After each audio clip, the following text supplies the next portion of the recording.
Ladies and gentlemen, it's your boy, Ryan Dins, for another episode.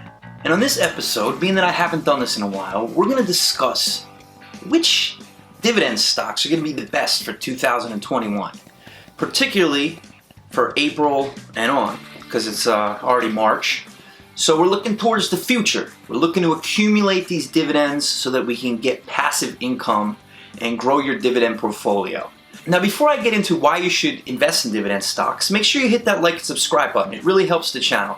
I appreciate it, and I think you're all wonderful. So let's go. All right, the reason that I think that everyone should grow a dividend portfolio is very simple. When you purchase a stock that has a dividend, it will pay you every single quarter regardless of what the price action does on it. Now, stocks that don't have a dividend, if they don't go up for 5 years, for example, say it stays stagnant, goes up and down, you're gonna make absolutely no money. Not to mention you're going to lose money because inflation is about 2.5% a year. If you leave it in for 5 years, your money is now worth 12.5% less just from leaving it in there. On the contrary, if you get a dividend stock that has a 5% dividend yield, that means for every $100,000 that you have of that stock, you're gonna get $5,000 free dollars every single year. And then what do you do with those $5,000? You take that and you buy more of the stock. You can use something called DRIP, Dividend Reinvestment Program, and that's what I do. I just have it drip into the stocks so that I could buy more, and then the positions can grow over time.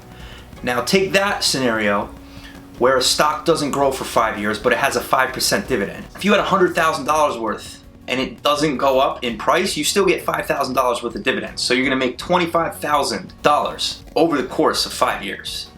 And now those dividends do get taxed. That's the only caveat there. But you're still gonna get that guaranteed money. And if you're getting 5% in dividends, let's say the tax ends up being 1% of that. So it's still 4%. If inflation's 2.5%, you're gonna grow your wealth 1.5% on that every year. And that's if it stays the same. Now, I don't buy any stocks that I think are gonna stay the same. I'm just using that scenario as an example of how you can still make money if the stock doesn't go up. Now, most of these stocks that I'm buying, I think that they'll go up at least 10% a year. If I'm wrong, 5% is like really almost definite. You know, if I'm being super conservative, I'm gonna say 5% a year.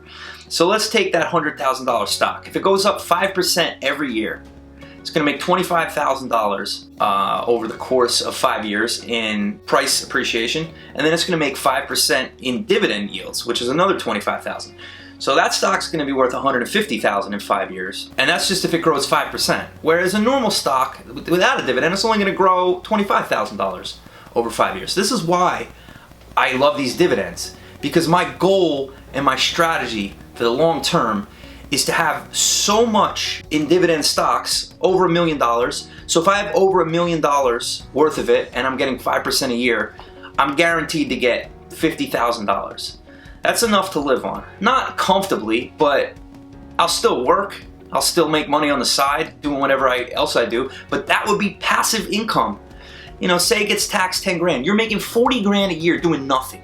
Doing nothing just because you have $1 million in a bank account and you knew how to invest properly. And that's good money. So with that being said, I'm gonna get into the top 8 dividend stocks that I think are great buys for 2021 and beyond. All right, the first one I'm gonna talk about is Verizon. Verizon is a telecommunication company. Everybody knows what it is. Some of you phone service has it. Some of you TV has it. You know, a lot of people have it. At my old house, we have Verizon Fios. Here, I just switched to Spectrum, which stinks in comparison. But I would say that Verizon and AT&T are the number 1 and number 2.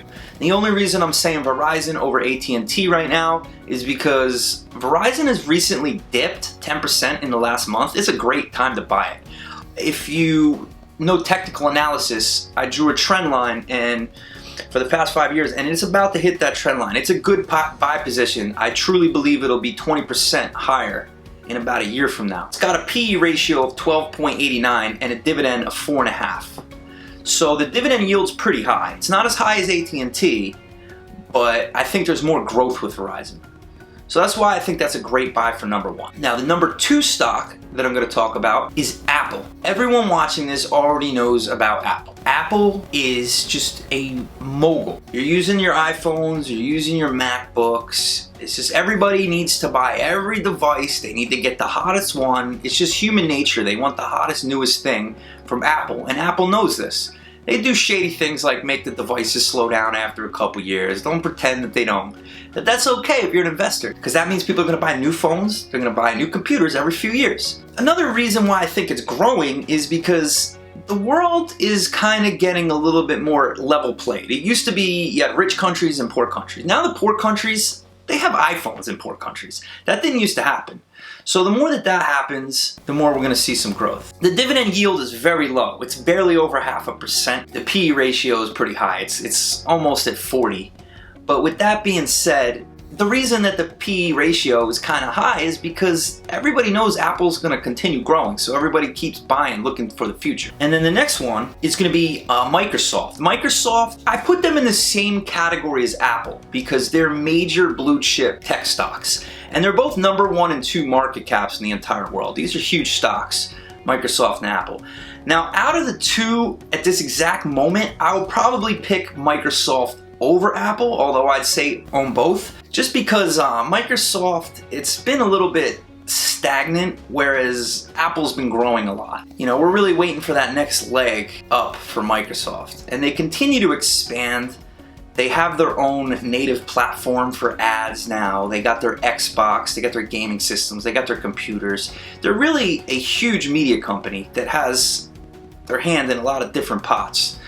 So, you know, also the dividend is a little bit better than Apple's. It's almost at 1% right now, which is pretty good considering it's gonna continue to grow, because Microsoft and Apple, they both have dividend increases every year. They don't stop doing these, and the problem why the dividend yield is so low is because they're adding 10-15% every year, both these companies, to their dividend yield, but the stock's increasing 30% a year, so it just can't keep up. So it's not fair to judge the low dividend yield considering that the growth is so much. And if the growth slows down, the dividend yield will go up. So either way, it's gonna grow and your money's gonna grow. So I'd say either of those are great buys. The next stock I'm gonna talk about is O Realty. It's also known as Realty Income. This is called a REIT. And a REIT is a real estate investment trust. A REIT is sort of like a stock. It's not really a stock, but it trades like a stock. So you can buy it, sell it on the New York Stock Exchange. And the one thing I like about REITs is most of them, including O, have a monthly dividend. Every other stock I'm going to talk about today, you get a dividend payment every 3 months. With O, you get one every single month, which is great because the dividend yield right now is 4.6%. It's almost at 5%. It was at 5% when it was a little lower a couple months ago. It's not as great of a buy as it was a few months ago, but if you see it dip below 60, then it's really a great time to buy. The PE ratio is 51, which is very high, but like I said, it's a REIT.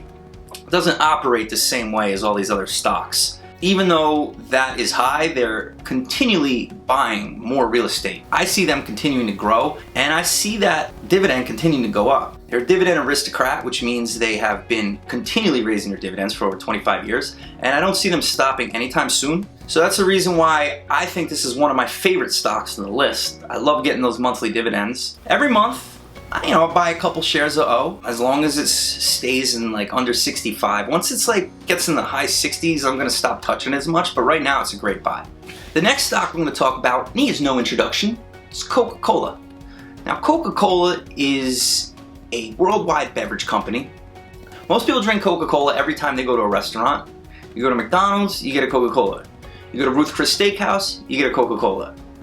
You go to Afghanistan and go to some random market, they even have Coca-Cola. It's crazy how worldwide this is. Anytime you go to a third world country, you might not be able to see things in your country that you're used to, like Ford cars or Budweiser even, but they'll have Coca-Cola. They have a huge advertising budget, and I just see them continuing to grow. I think they were down a lot. The price on it's pretty good. You know, the PE ratio's 27.37, which is a little bit high, but the dividend is 3.23, which is also just okay, but I just see a lot of growth potential for them in the near future. Of all the stocks I'm discussing today, they're one of the least risky ones. There's not much risk in buying Coca-Cola. You're gonna get those dividends, you're gonna see that slow growth. Not much of a risk. I like not taking risks because I know that I want my portfolio to slowly grow over years, and the last thing I want to do is take crazy risks and make that harder for myself. A lot of people say that this is the safest dividend stock there is in the world. This is very popular. That's the pros of it. The cons of it is I think the price is a little bit high right now,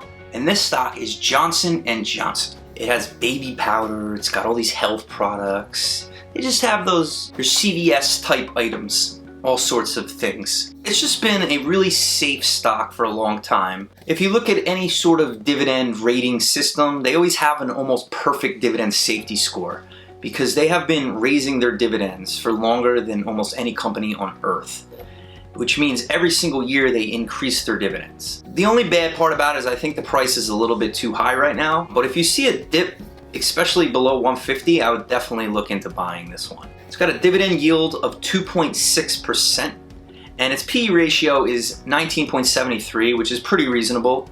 The industry tends to be very low at around 12%, but still, I mean, most stocks are, 30 plus PE ratio, so I still think it's pretty good. Next stock I'm going to talk about is Bristol Myers Squibb, BMY.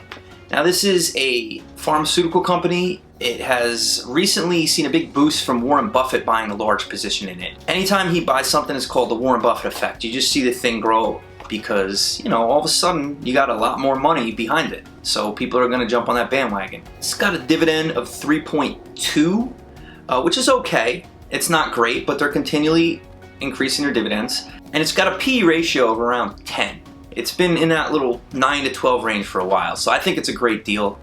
It's one of the best deals on the market. I mean, everything is completely overvalued right now except Bristol Myers and a few others. The last but not least, and I even hate talking about this, Altria, MO. The reason I hate talking about it is because tobacco is evil, killed my aunt, cancer is a terrible thing, no one should smoke, but if people are gonna smoke, this is the company to buy. It recently broke out of a long-term downtrend. So I think it's a great time to buy. I think it's gonna get another 20% growth this year. It's looking very good right now. It's got a dividend of 7.89, which is huge. That is huge dividend. Very few companies have that kind of dividend. So that's another reason to buy it. Even if it doesn't do what you expect as far as growth, you're gonna still get that dividend. And it also has a PE ratio of about 18.5, which leads me to believe that this has got some growth potential. I wouldn't be surprised if we see this over 60 in a year. It's very likely that that could happen. So that is my opinion on these stocks. Make sure you hit the like and subscribe button. Continue to buy these dividend stocks and stop taking these risks. I always tell people, stop buying penny stocks because you're gonna get greedy and eventually you're gonna lose, and with my method, you're gonna get 10 to 20% growth every single year. I'm just doing what Warren Buffett's doing. I'm doing what Mr. Wonderful's doing. I'm doing what a lot of hedge funds are doing. Slow and steady wins the race. You don't have to try to get rich tomorrow. You can be rich in 10 years. It'll be fantastic. You can sit on a beach, you can golf every day, you can do whatever you want. I am not going to be working in 10 years, I guarantee it, because I am putting all of my money in this. I am taking over 50% of my total income and investing it. That way I have passive income. I am on a mission. I do not want to be working when I'm 50 years old, period. I want to be laying on a beach, hanging out. And you can do that too. If you stop taking dumb risks and just put all your money in this, live frugally, stop trying to impress people with things you don't need, get that money and put it away. Get that passive income. Let's do it, baby.